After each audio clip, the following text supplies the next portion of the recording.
Hello and welcome to the Major League Esports Super Late Model Series. Tonight on the American Sim Network, it's Matt Egan and Dylan Ackhart.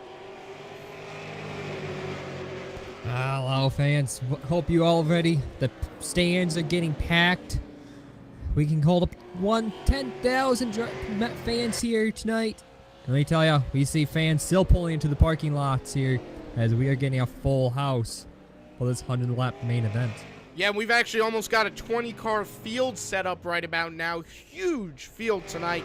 Are big in terms of what we've been seeing all season. I gotta say, we've been watching these fields slowly get bigger as the season goes on. I'm loving it. I feel like right around 20 cars, though, is a perfect field size, especially for this track. Speaking of which, how about we talk about Stafford Motor Speedway? Dylan, tell us about this little racetrack. Stafford is it opened way back in the 1800s. They've had some new ownerships throughout the years. The biggest, most recent change was in '97 when they added all new light systems and just really made it very interesting. The banking at this track is between 7.5 to 9 degrees of banking. So we pretty much have no banking. It's a very flat, smooth, nice kind of track. Kind of a nice track to do a Sunday drive on. You're going to see these drivers going very hard, very fast, because we got Colin at number 67, and he did the fastest time in hot laps doing an 18.9. So these drivers are taking this half-mile speedway to a whole new level of speed. Yeah, on top of that, you mentioned half-mile track. Yes, Stafford, perfect half-mile. Reminds me a lot of Martinsville, just a whole lot wider, personally, but you get that kind of vibe? A little bit, where you have a lot more banking. I kind of look at it more maybe like just a basic oval. It's a true oval. There's no dog leg. There's no D-shaped oval. There's a pure, perfect oval. It really kind of just shows it, especially when you watch these guys go into qualifying here. As you can kind of see how they kind of approach. They kind of go high, hug that white line at the very bottom of the track, and then come up to just try to get that little bit of speed extra that they can get.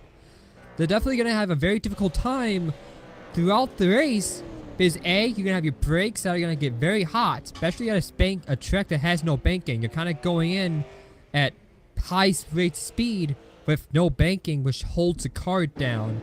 And you also have the track that you just have your tires. The tires that the tires are a lot more wider tire than we usually see on a NASCAR car. So they can kind of expand the heat patch. But like we saw last week, if you burn up those rear tires, you're definitely going to have a fun time trying to get to the end of the race. Yeah, well, I was going to say this. You mentioned the brakes heating up a lot. Well, these cars have that adjustable brake bias, so they can kind of, not greatly, but can sort of fine-tune how they want these cars to handle under braking. And, of course, they could have adjusted their setups extensively during the week, setting these cars up to maybe try to minimize the amount of heat that you put into those brake rotors. Obviously, they're still going to get very hot, but as they say, every little piece helps.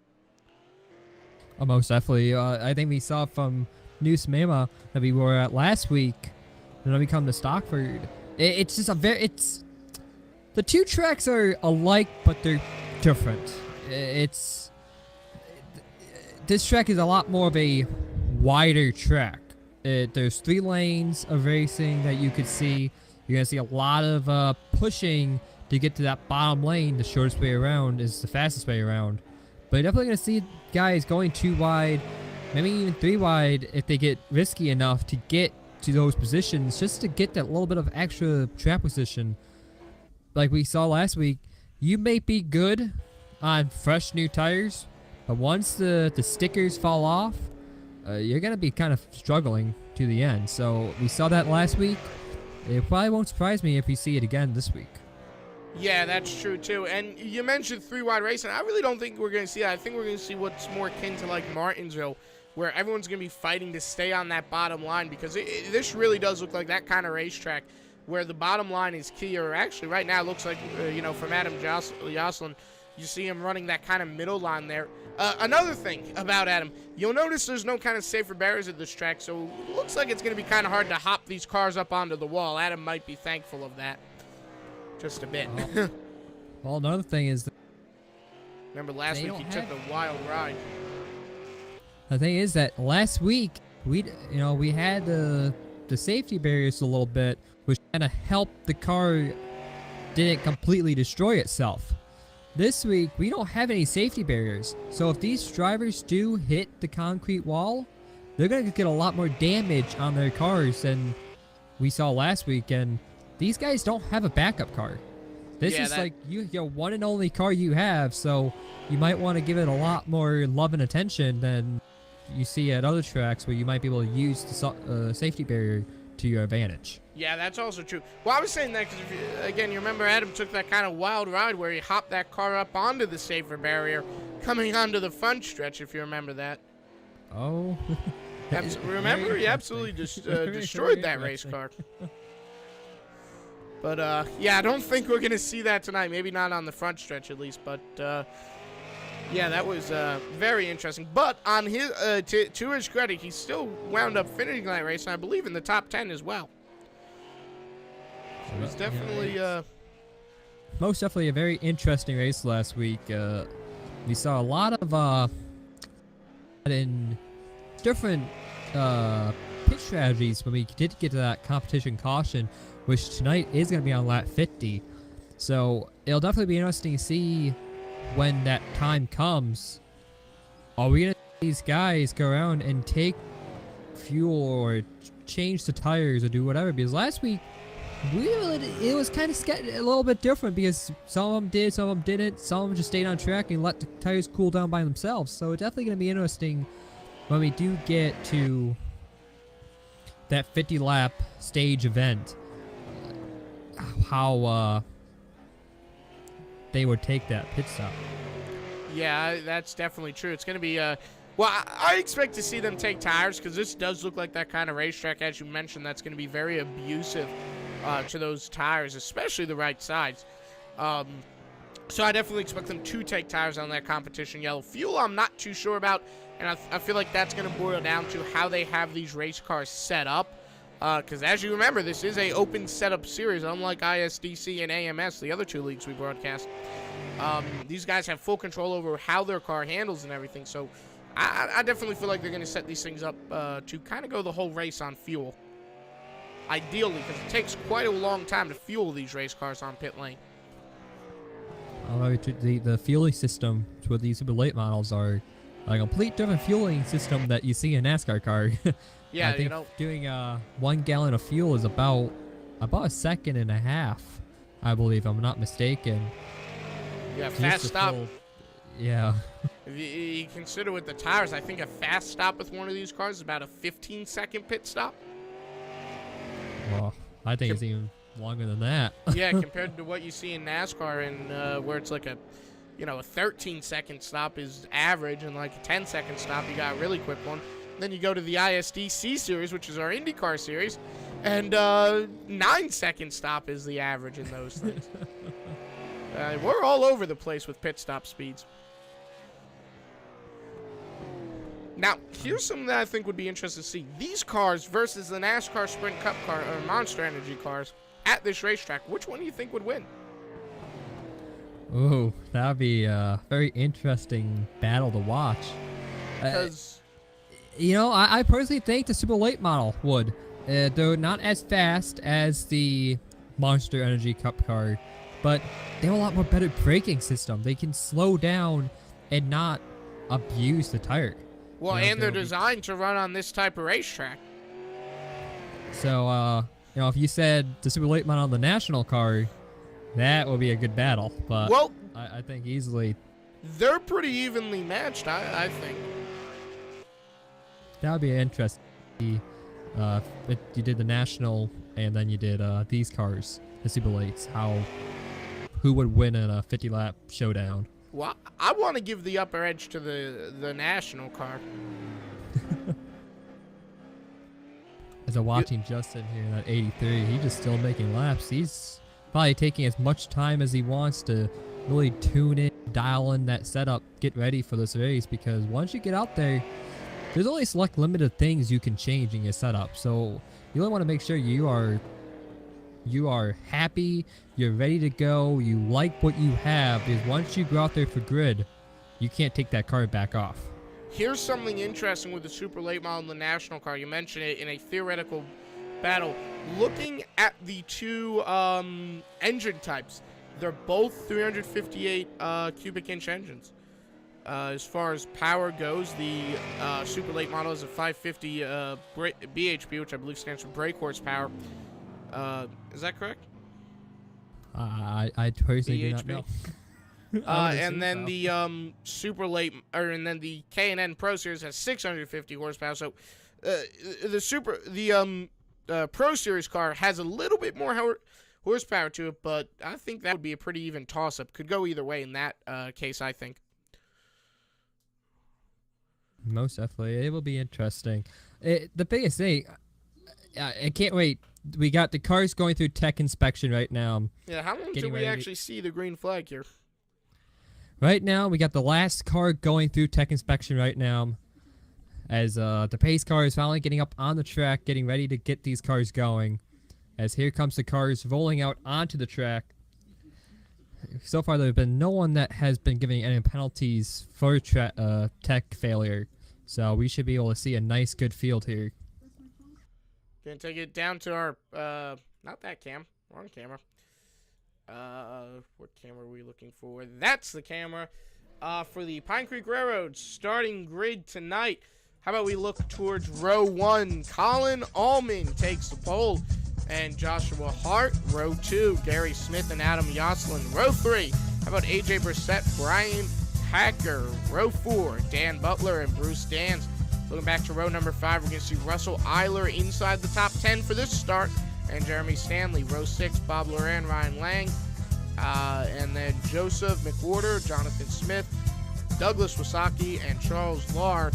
And rounding out the field, Gerald Wheeler in 17th place. Now, obviously, I think we're going to see either about 4 cars that probably won't take the grid. I know definitely 3, as they are series admin here, and they do not race. What's interesting is looking at how many cars didn't qualify. We got 7 cars, which some of them are series admin, so we can't take that into consideration. But so we got 7 cars out there that did not put a qualifying time down. Is this strategy, or is this kind of be a little bit of a... Maybe we want to see what we do. We saw last week, you know, the field kind of really split up. And once the field split up, you were able to kind of really make your move and make your passes. I wonder if they've kind of maybe took a few mental notes from last week to this week. I think it could definitely be a strategy call they're making here a little bit early on, trying to get a certain strategy down to where they don't start at the front of the field, where they wouldn't start at the front of the field, so they kind of can lay back early in case of an early wreck, which I don't really see happening, an early wreck in this series, but anything is possible given the nature of short track racing. Cars finally rolling off here. Green flag in just 2 laps.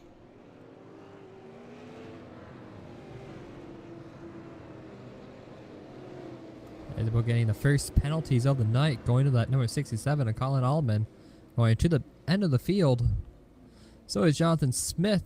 Now, was that a self-inflicted penalty, as in he requested that, or was that a... so is Joseph in that number 8.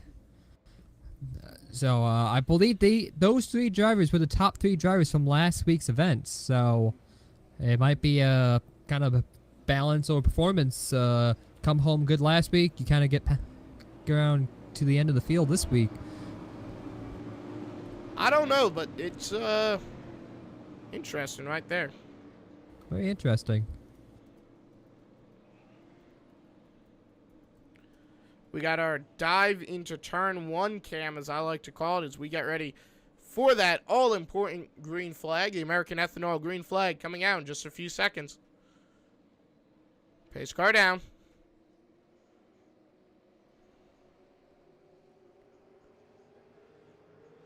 Green flag is out. We're racing from Stafford. Oh, look at that battle. 2x2 all the way down to them. Second on back is, look at that number 95, Joshua Hurt, just passing that number 12, Gary Smith. As look at the field behind him, just getting stacked up from the third row on back. Joshua Hart, you mentioned, got a great start there as they rocket into turn one. Once again, everyone kind of single file, but look, he got 3 wide in the back of the field for a second. That was the 16 of Bruce Dans on the outside there. Oh, look at that Russell and that number 65 machine of Tony. He is just pushing it. Look at that. He's making some really aggressive moves. He's really trying to get up there. He really wants to show his true colors, trying to get by Brian. Just a little bit of just pushing just a little too hard. Maybe getting the tires a little bit warmed up faster than he happened last week, and maybe he can try to get some of those positions by pushing a little harder. Well, remember, Russell Eiler scored a top 10 last week. Like I said, I don't believe that's happening quite a bit. So he's looking for another one as he almost gets into the wall there. That's been his big downfall this season. But that shows a perfect thing is that, you know, the tightness of these cars, they definitely do get tight. They will definitely push once you put more heat and more wear on the tires. Almost turned around. What a save. Good save by Russell there. You see, he almost got turned around. Now, that could have been dangerous.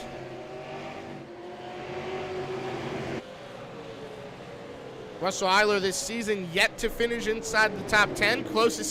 Top 5. Closest he's came is 6. Or actually, no, he got 1 top 5. That was at Lucas Oil. Average start of 5th and an average finish of 7th. He's looking for a first win and 2nd top 5 of the season, quite possibly tonight. Unfortunately, though, right now stuck on that high line. Look at that pass that. What car was that? Is that the number 23 of Jonathan Smith?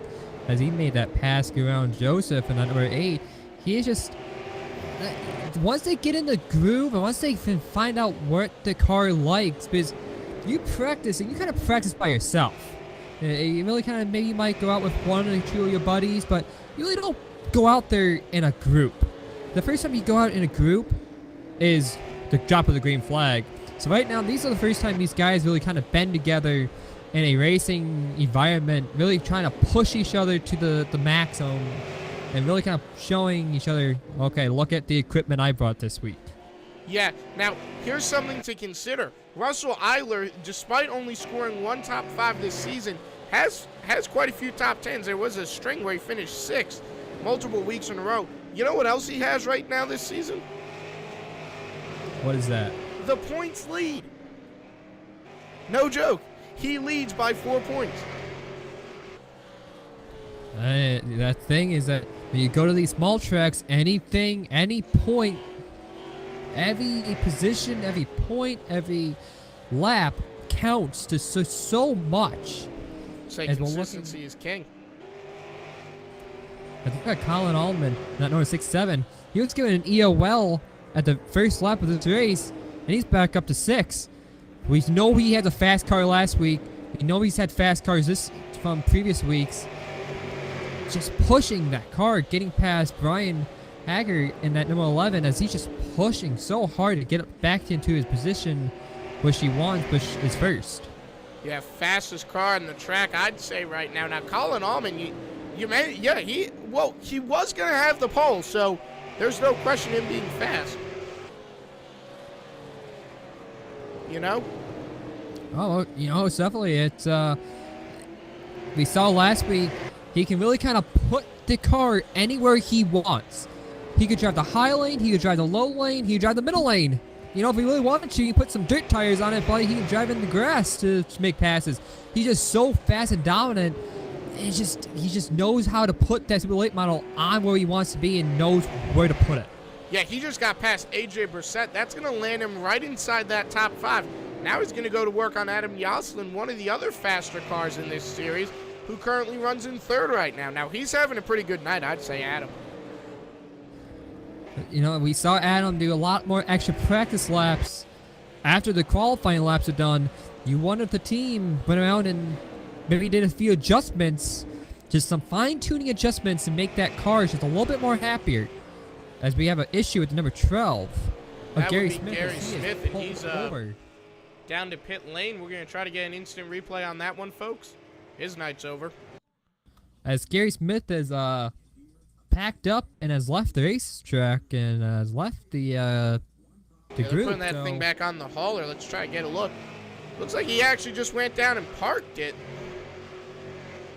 I don't know what happened to him, but yeah, he parked it there. That leaves Russell Eiler in last place right now, back in 12th. Right behind Gerald Wheeler and that Mercedes-Benz. He's driving the 999 machine. So, interesting case with Gary Smith, Charles Lahr, Douglas Wasaki, Bob Loran, and Jeremy Stanley did not take the grid. Stanley, Loran, and, well, they're admins, so they didn't take the green. But Ryan Lang in the admin booth did take the green flag, so he's having a good night for himself in 6th. AJ Brissett rides right outside that, right on the top 5. He looks for 4th. Can he get past Brian Hacker? And look up the field a little bit more. Look who's right at that bumper. Colin Allman's right behind Adam. Oh, almost a little bit of contact. Contact a little bit. Not quite. Just enough. Just enough saying, hey, watch out. I'm here, buddy. As he makes the pass. And now this is going to be where Adam comes in. Adam's going to kind of come in, use the draft, and use kind of where Colin's making his braking points and braking zones to Adam's advantage. I don't think Adam's going to be able to get past him, though. Well, Adam kind of comes into the corners a little bit harder. And when you do a harder entry, you have a tighter exit. So I wonder having that other driver in front of you kind of says, okay, he's braking a little earlier. Maybe I should brake a little bit earlier, which will give him that extra help on exits. Look to the top of your screen. If you look to the top of your screen, folks, you can see a live gap between Colin Allman and Adam Yoslin. Watch going into the quarter. It's kind of interesting. See, Adam looks like, well, there he doesn't, but you see he actually gains a little ground going through the center of that corner, loses it on corner exit. I think that's pretty interesting. We kind of saw that last week, too, is that he had great entries, he had great middle corners, but when it came to exits, he was just struggling so hard to just keep the speed up in the car. What about Joshua Hart, though? He's leading this race. Has led the first 23 laps so far. I do not think we've had a race this season, though, where the pole sitter has gotten the win. All right, I'm going to take a look at that, but I don't think it's happened yet. All right, now I'm looking at Joshua is just saying he's not looking in the mirror. He's just looking in front of him. He sees that there's lap traffic in front of him. He knows that if he wants to keep this lead and keep the position, and keep that gap growing from Colin, he needs to make sure that when these flat down cars get to his nose, he can get by him without losing so much time and losing speed. Because all about these late models are say you gotta keep speed up. If you don't keep speed up, you're gonna have a lot more difficulties getting those cars to go. Yeah, very true there. Actually, see Russell Eiler, I was going to say he's about to go a lap down. He's actually 2 laps down now. The car going a lap down is Gerald Wheeler, and you see Joshua Hart all over the back end right now. Make a good pass. Very clean pass there for Joshua Hart. Closing in on halfway. Or on the, yeah, halfway. Yeah, we really saw him right on that bumper saying, all right, I see it, bud. Don't worry about it. I'll just let you on by, which is a great racecraft, especially when you come to a small track like this. Without a doubt. Plus, it's just smart, too. You do not want to really battle that driver too much, especially because, A, you're going to tear up your own car. B, you're going to make the leader not very happy with you. You know, if you run him pretty hard, don't think they're going to be happy. So yeah, battle for 5th, it looks like, between Ryan and AJ, just making that little bit of battle. It's that tire. You know, you kind of wear your tires out more and more each lap you go. We've already seen these guys drop about 0.4 seconds off their qualifying times So you already can see that the tires are already fading away slow and steady. So it's definitely, you can see some of these late passes, if you want to say it. And right now, Ryan in that number 31 is really showing that he has a very good car to be used once the tires are kind of warmed up. Yeah. And that's what the endurance racing is in oval. Well, he's definitely set that car up to be good on these long runs, and that might be the downfall of some of these drivers, as you just mentioned, that they do not have their cars set up in that way. But to their luck, they do have a competition caution in just under 20 laps right now. So with that, I'd actually raise a question. Given these competition cautions coming out at exactly the halfway point, do you think it's actually necessary to set these cars up to be very good on the long run? Figure these races get split halfway in the middle. I think definitely you really want to keep the speed up in the car. You know that once you do more laps on your tires, more you kind of die out your tires. So if you could set your car up to last 50 laps and then about 46-ish, because that's when we go back green flag racing, is about 46 to go. Keep your original set of tires cold and kind of cool them down, and you can get them back going again without overkilling them. That's what you'll do to try to get that speed and get the performance out of them. Well, as you gotta come down pit road, and we discussed it at the very beginning in post-race show, is that it takes so long to do tires that that's true. It hurts you more than helps you, especially for a track like this or tracks throughout the schedule. They're not overly long, but yet they're not overly short. They're kind of in that sweet spot where you'll notice a difference in your tires. You notice if you've driven it too hard too soon, and you may be able to correct it later on, but most of it's definitely going to be, it can show you if you've overdone it by that 50 laps, which can kind of be like a mental reset, saying, okay, we got it, we know what, I'm driving turn 1 too hard, I'm driving turn 3 too easy. Kind of reset your mindset and kind of get back going and trying to change your lane up. Because more you do laps, more you got to kind of look for different braking zones and braking points. So if you can't find your point, it's definitely a more difficult challenge for you. That's a very good point too. You make there, and I definitely agree with what you're saying too. But part of the thing I see is, while yes, it takes a while to pit on tires and it can hurt you, it could also be potentially beneficial to set your car up to be very fast over, say, a 40-lap span or a 50-lap span, which, for a short track, I'd consider that a short run. We're only, 20 minutes, almost only a half hour into this broadcast, not counting practice, and we're almost at the halfway point. So I would consider that a bit of a short run, and have a car that's very fast in that period, because you have that competition caution. You'll fall a little bit back, maybe when you pit, but in the end, it seems like it could benefit you to be very fast in the short run, rather than, say, the kind of strategy Ryan's had, and now he's only halfway up through the field, or at fifth, I should say, and we're going to get that caution in under 10 laps now, so now he's going to have to fight that again if he doesn't pit. Everyone else will be on the new tires. It's when they go home to their home states and where they have all the backup cars and getting the car ready for next weekend's event. That's probably something they discuss with the car owners and with the team, and saying, because lap times from this week to last week are about similar, they're probably about the same-ish, a little bit faster, but it's all about your pace speeds. You might be able to do 2 tires on one, pace lap, if you would say a caution lap, but you're not able to do all 4 at every track, so it depends on how you can figure out how long you sit in that pit lane before A, being too far back that hurts you, or B, it's just gonna hurt us more or help us to only take 2 tires. Yeah, that's a good point too. The amount of time you can spend on pit lane at a racetrack. So that's probably, as you said, something that's definitely talked about between the crews is, what kind of track are we at this week? How long can we spend on pit lane? And I guarantee you, when these guys build these setups for these racetracks, they definitely probably test that. Another thing, you notice that line is starting to form in on that low part of the racetrack. That's definitely heating up right now, both figuratively and literally. Yeah, the beauty of iRacing is that we have a dynamic track.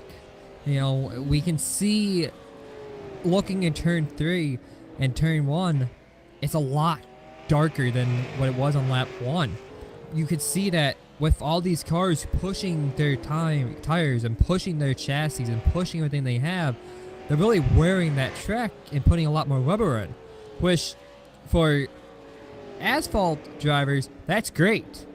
But for dirt drivers, you don't want to be in that. And right now, you can kind of see that they're some of these guys are really kind of liking that bottom lane, really kind of going. And then you see some of them kind of maybe they're pushing a little bit higher to maybe not get completely on the hot stuff, but kind of get on the cool stuff, which also, it kind of helps the tires too. If you can be on the cooler stuff, it can help the tires than driving on the hot, slick stuff where you're sliding mostly. Yeah, it won't burn up the tires as quickly. Here comes the competition yellow. We should be seeing it right here on lap 51 now. Where's the comp?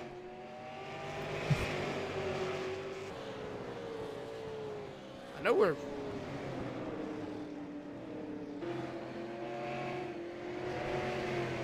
supposed to have the comp. There it is. There it is. I was about to say, wait a minute. I thought we were supposed to have a competition caution on lap 50. We're a little bit past. 49 laps to go. We're going to take it to a quick commercial break. We'll be right back for the last half of this race, and should definitely be interesting to see what kind of strategy these drivers employ.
We're back here at the Stafford Motor Speedway, getting ready to go green. Just a few seconds here. Dylan Ackhart calls the green flag. Gonna have 44 laps to go when we take it green. The pace car comes on in. Look at Joshua Hart just getting ready. Green flag is in the air. As there they go. Great Inside start. lane checks up a little tiny bit. Just enough to just get that little hole there for Colin Allman, who dropped 4 positions during that yellow flag pit stop, but that doesn't look like he's slowing him down as he's pushing that car hard into the inside of Adam, just pushing ever so slightly, making that spacing, and he has a spot. Colin Allman is back in second. Yeah, I was about to say, you mentioned he falls 4 spots. I don't think that was worth mentioning, as he's put himself into second. In the middle of what you were saying, he's like, okay, I'm here. Guess that's his way of saying, don't forget about me, boys. Don't think anyone is going to, especially with the speed he's got. Look at that, already getting ready to battle Joshua Hart. Now, again, I don't think we've seen a pole sitter win this race, or win a race this season, and I do not think we've seen a guy go flag to flag leading either. You think tonight might be the first night? Well, we've seen speed on Joshua Hart. He's just been so fast. But Colin Allman, he's 0.1 seconds faster than Joshua that last time by. So, you know, we see that he was able to keep the spacing in that last stage, if you want to call it. But I don't know. He was also a lot more spread apart. And now they're right there. They're literally bumper to bumper on the 0.5-ish time distance wise. So there's still a little bit of spacing, but not a lot. It's definitely going to be interesting if Joshua can really stop looking in the mirror. You know, if he needs to break the mirror off the car, I would break and throw it out the window and just drive straight and just not worry about what's behind me. Keep hitting my marks, keep hitting what I've been doing this whole race long, and go around and, you know, take this win. Because if he can win it, this is going to be a huge motivation for this team. Well, both Colin Allman and Joshua Hart have won a race this season. I believe Colin actually won last week, if I remember correctly. Actually, no, Joshua Hart has not won a race this season. Excuse me. He started on pole, however, in 3 races. Has not won one yet. Looking for his first W of the season, and obviously Colin Allman, I believe, has won a race this season. He's looking for his second checkered flag of the season. Let's look at that battle for 4th, because you have Ryan, and I believe that's Jonathan Smith, all right there. Kind of doing a little bit of a bumper game between Brian and Jonathan. Just a little bit of bumping, just a little bit there, saying, hey, I'm here, bud. Don't forget about me. And it's just, yeah, you know, you can kind of bump on the bumpers without wearing them down too much. But if you wear them down too much, that's where you're going to get the issues. You're right. It is Ryan, Brian, and John all battling for that 4th spot. And obviously Brian and John going at it for that top 5 spot. Question is, who do you think is going to have it? Looks like John's going to get a good run.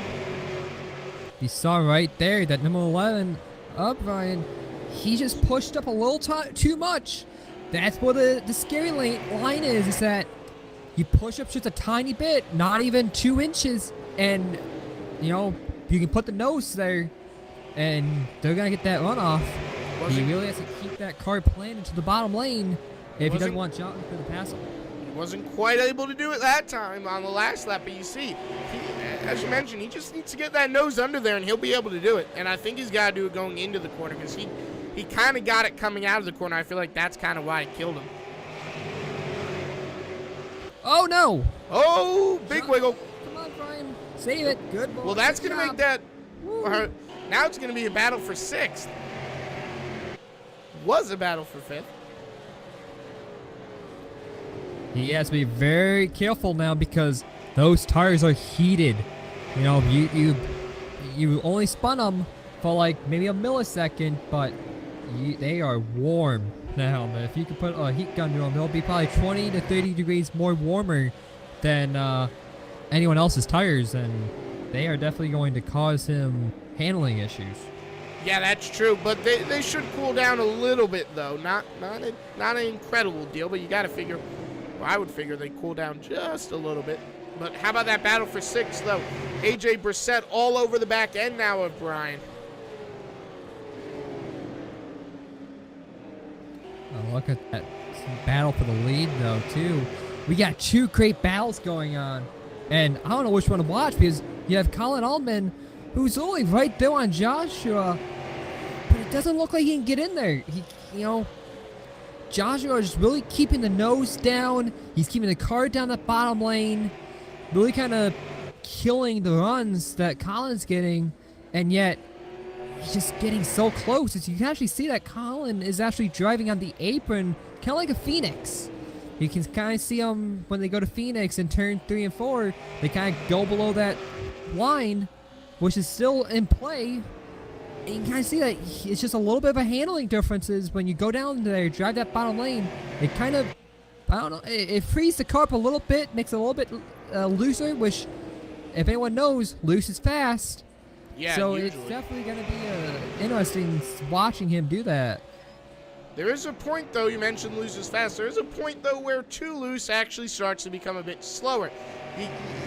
I feel like there's a fine line there. You don't want the car to be so loose that it's uncontrollable, but like you said, you don't want it to be so tight that you're losing speed, having to slow it down a lot into the corners. They're very fine line those drivers need to find. And Colin Allman, that's a hard hit into the outside wall. 24 laps to go right here. Joshua Hart searching for his first checkered flag of the season. Colin Allman searching for his second. And Allman, of course, also searching for his searching to be the third driver to win 2 races this season. Those being held by Jason Day and Trevor Edwards. And the question is, can we add another name to that list tonight? Well, we got 23 more laps till we find out.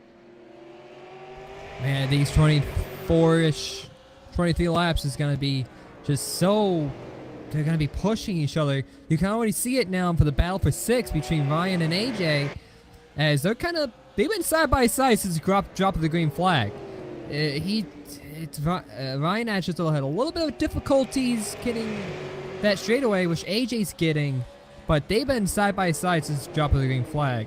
So, as we're watching AJ right here, he just... Get the nose down. You can get the nose down and get it there. As you can see it right there. Ryan went around. He moved up half track. Oh. And, ooh. 3 wide. Was 3 wide. I want to mention something real quick. If we can turn our attention back to that race lead. Joshua Hart. Here's a fun little fact about him.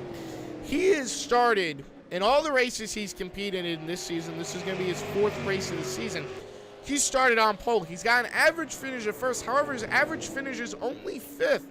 Only 2 top 5s, 3 top 10s. So the question here is going to be, do we see, again, he wants that first win of the season. The question is, can he get it? He's got such a good record.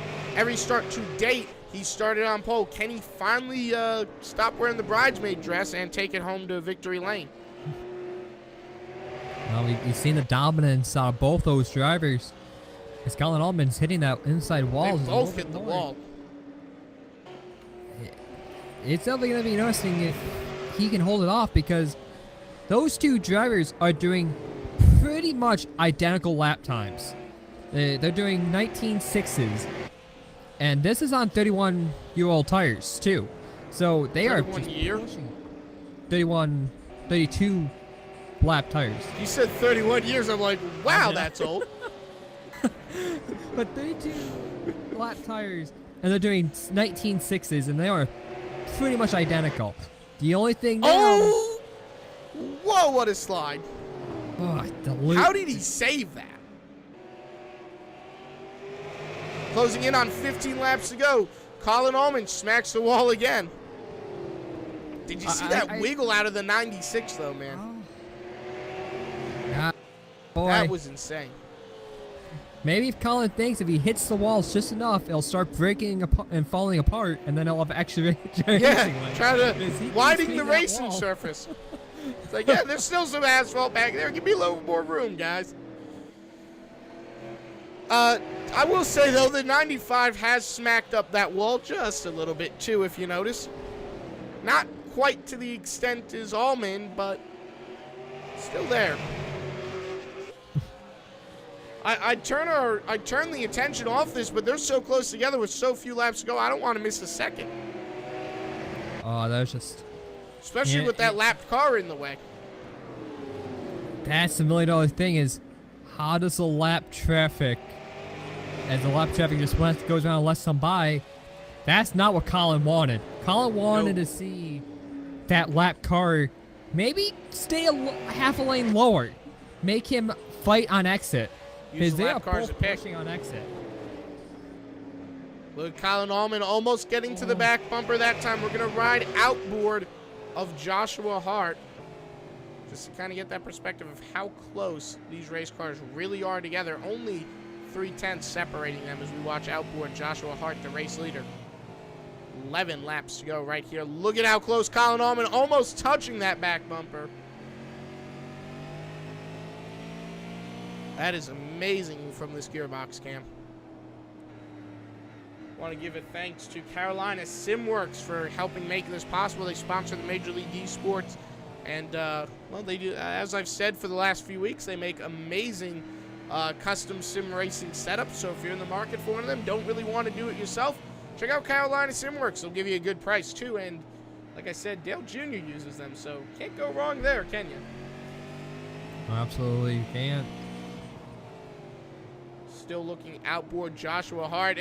Look at that. You see in 1 and 2. Look at how close Colin Allman gets in the middle of that corner. If he could do that off the corner, he might just make that pass for the lead. Another lap car in the way. This time, this is Dan Butler, I think. No, Bruce Dans, excuse me. Oh man, Allman. You know, he's been driving that. He's been driving that lane. That's not going to be good. That's not going to help matters. That may just be what Hart wanted. That's going to be what Hart wanted. No. That's going to destroy that 67 car. Oh. I don't think he's going to have any fight left in that race car after that. That car's done. He may spin out. We might see a caution come out because of this. That was a hard hit. The biggest thing is that when you you can hit the wall a few times without damaging the suspension. But once you damage the suspension and the steering shaft, you're gonna be turning that wheel a complete different way you've been holding it, and it's gonna affect your handling. As we're actually seeing, he's taking a lot more entry on that low lane. Hard hitting push, the wall and he's still hitting that wall. Well, it looks like the wheel is being held the same way, but those tires are definitely gone at this point, and possibly even knock the toe out of it just a bit, you know? He definitely has handling issues now. I think he's hit that wall every time since. Yeah, he's done wonders to that race car. Well, you know who really is happy about this, though? Oh, Joshua Hart. 95 with Joshua Hart. He's going to get his first win of the season, I believe, if he does not spin himself out. And Adam Yoslin under fire for third spot with Jonathan Smith. 2 to go at the line. With this battle for third, you see Smith going to get a good run into the corner, going to get to the back bumper of Adam. Over half a track difference between the leader and third place. Man. Look at this battle for third. I'd say that's going to get pretty heated. Oh, just a little bit of bump. All you got to do is just a tiny bump on right in the middle. Make him slide up. He's got to do it here. I think it's going to be it. Coming to the finish line. Joshua Hart looks to snag his dry spell. He takes home his first win of the season. Third place. Here we go. This is going to be it. For third place, it's going to be Adam Yoslin takes it. Good show out of Adam after the tough race last week. Jonathan Smith, I believe this is his second race of the season. He'll score his first top 5. Brian Hacker in his first start scores a top 5 as well. AJ Brissett will come home 6th. Joseph McWhorter 7th. Ryan Lang 8th. 9th is Dan Butler, Bruce Dans, Gerald Wheeler, and Russell Eiler round out your top 12. Gary Smith did not finish, nor did Russell, but that would be 12th and 13th. Meanwhile, Joshua Hart burns it down. How about you interview our race winner tonight? 10-4. Do remember, it is his first win, so I think he'll be happy. Joshua Hart, we're talking to you over the radio. We got a lot of smoke in the front straightaway as you're still burning that car down. How are you feeling, bud? It feels good. I didn't think that I would be able to hold Colin off. I'm not sure what happened. Looked like he either blinked out or just put a lot of pressure on me here at the end. Now, we kind of saw you at the beginning of the first 50 laps. You were really dominant. You were really fast. You really could get to that position. You could hold yourself there. And then the halfway caution came.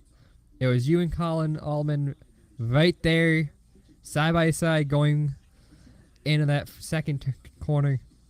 Did that scare you at all, knowing that his cars are so much faster?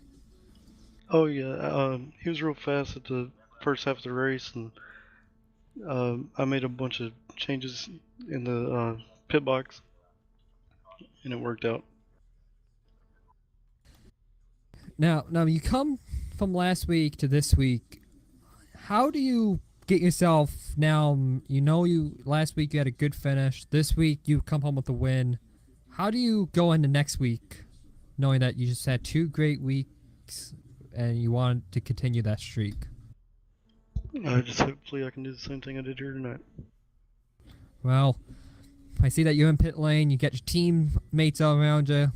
They're throwing Gatorade on you. We want to let you go, but is there anyone else we want to give a shout out to help make that number 95 machine so powerful? Thanks. I just got to thank Bob Loran, Scott Schrader.